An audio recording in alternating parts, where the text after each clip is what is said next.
Assalamualaikum warahmatullahi wabarakatuh. Halo teman-teman semuanya. Terkhusus buat teman-teman yang CPNS dan yang sedang ngejalani latsar. Karena nanti kalian akan berhubungan dengan penyusunan rancangan dan laporan aktualisasi. Cuman nanti untuk angkatan teman-teman yang di tahun 2022 ini akan menuju ke format baru, yaitu berakhlak. Karena ini sesuai dengan request dari teman-teman kita yang ada di YouTube ya. Banyak yang minta saya untuk ngebahas latsar ASN versi berakhlak. Ini sudah 3 minggu yang lalu, tapi baru sekarang baru bisa ngerespon untuk requestnya ngebahas tentang berakhlak ini. Oke, sesuai dengan judul saya akan ngebahas tentang cara menyusun rancangan dan laporan aktualisasi dalam format baru berakhlak. Tapi sebelumnya kita harus tahu dulu ya, sedikit tahu tentang alasan kenapa berganti dari yang aneka menuju ke berakhlak sekarang. Jadi desain kebijakan pelatihan dasar CPNS dan pelatihan kepemimpinan menuju smart governance. Jadi hal yang diusung adalah smart governance. Ini yang membuat akhirnya nilai dasar aneka berubah menjadi berakhlak. Dan harapannya nanti para ASN ya menjadi smart ya, yang diantaranya mereka akan menguasai integritas, nasionalisme, profesionalisme, berwawasan global, menguasai IT dan bahasa asing, berjiwa hospitality, berjiwa entrepreneurship, memiliki jaringan luas. Nah, langsung aja perbedaannya apa sih yang paling mencolok? Kalau di angkatan saya, mata pelatihannya ini yang kita terima dulu, tapi yang teman-teman terima nanti di tahun 2022 ini. Jadi di tahun saya ada materi sikap perilaku bela negara yang diantaranya adalah wawasan kebangsaan, analisis isu kontemporer, kesiapsiagaan bela negara, tapi di tahun teman-teman udah nggak ada. Kemudian ada nilai-nilai dasar PNS yang diantaranya ada aneka, mulai dari akuntabilitas sampai anti korupsi, tapi di tahun teman-teman udah berubah nih menjadi berakhlak. Ini yang lagi diusung oleh pemerintah ya. Kemudian untuk pelatihan kedudukan dan peran PNS di tahun saya ada 3 komponen, ada manajemen ASN, pelayanan publik, dan will of government. Tapi di tahun teman-teman cuma ada 2. Yang dipertahanin hanya manajemen ASN, yang lainnya udah dijadiin satu di smart ASN. Kemudian yang keempat ini ada habituasi, ada aktualisasi ya di tahun saya, tapi di tahun teman-teman ini udah nggak ada. Perihal pelaksanaannya sih saya kurang tahu karena saya kan tidak menjalani atau tidak melaksanakan lasar di tahun 2022 ya. Cukup 1 kali aja lah lasarnya, jangan banyak-banyak. Jadi sebelum teman-teman menuju ke penyusunan, teman-teman harus paham dulu terkait nilai dasar yang ada di dalam komponen berakhlak.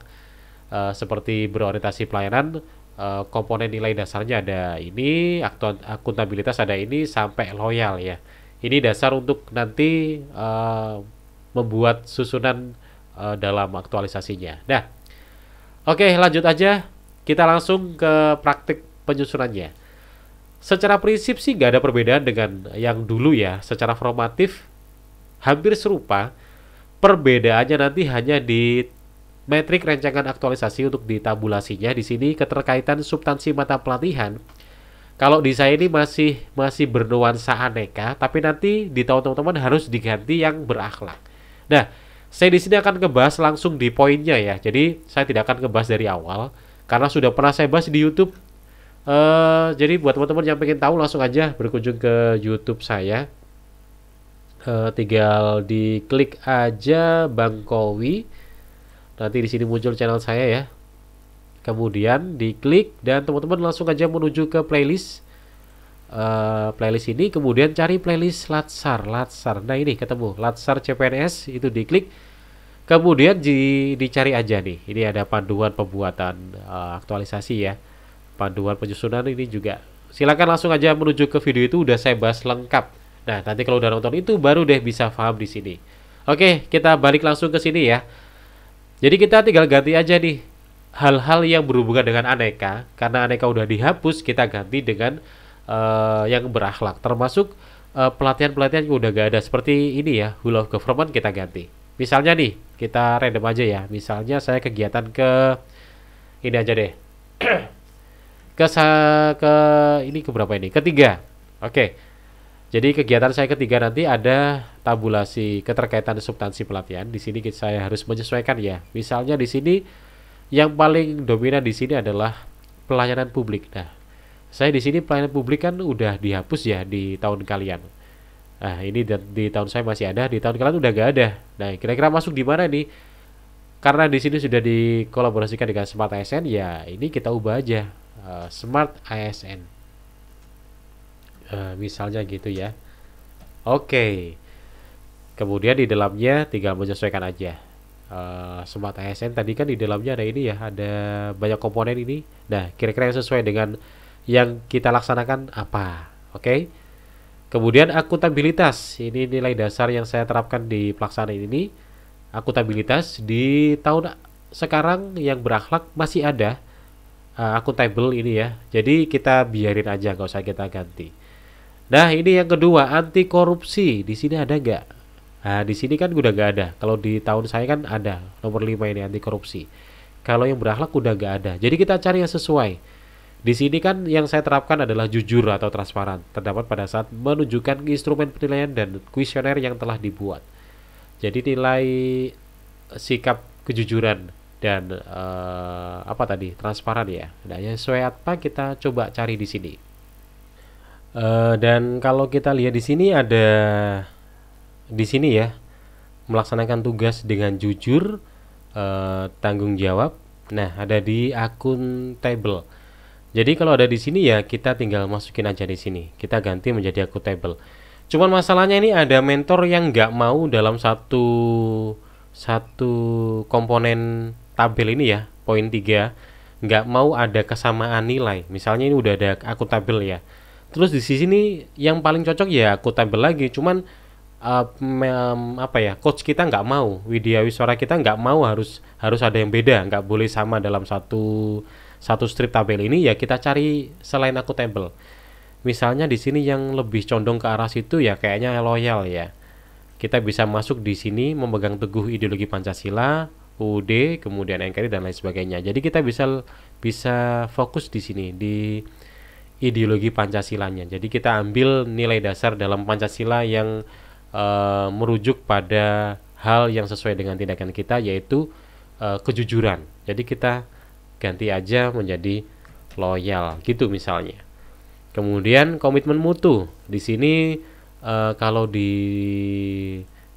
berakhlak komitmen mutu di sini nggak ada. Jadi kita harus ganti ya yang ada di sini.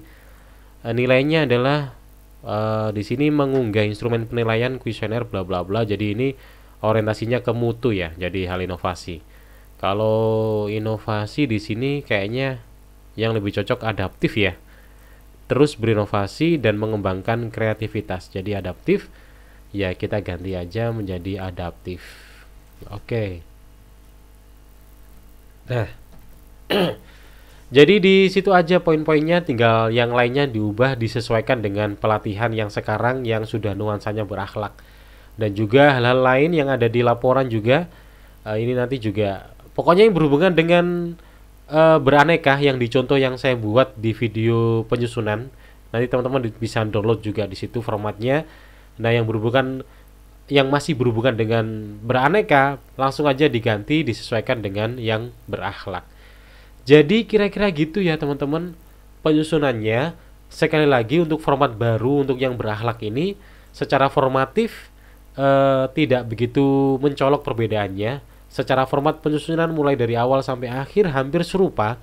Bedanya hanyalah di komponen diksi aja.